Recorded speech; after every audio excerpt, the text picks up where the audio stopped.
Rahmetullahi ve berekatuhu. Bir tadına bak kaydı canım. Maşallah. Ne gel? Kızlar hoşunuza mı gitti kız? Gel. Hoşlarına gitmiş abi gördün mü? Şokalıklar belli zaten. Ne metaşlı bu kadar? Ne kardeşim benim. Ha bu da bizden olsun. Aman Allah'ım aman. Yap. Sayın abi buyur bakalım değerli abi. Şapkasına kurban oldum. Şöyle bir gel hele hoşuma gitti bir dahacım benim. Benim hoşuma giden şeyleri ben böyle daharım.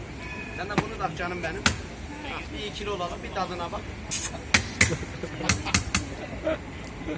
Yes!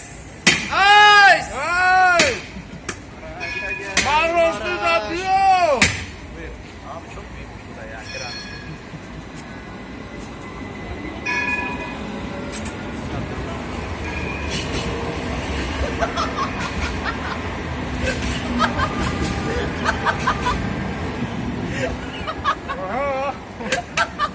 Bola bir 5.000 tezakü.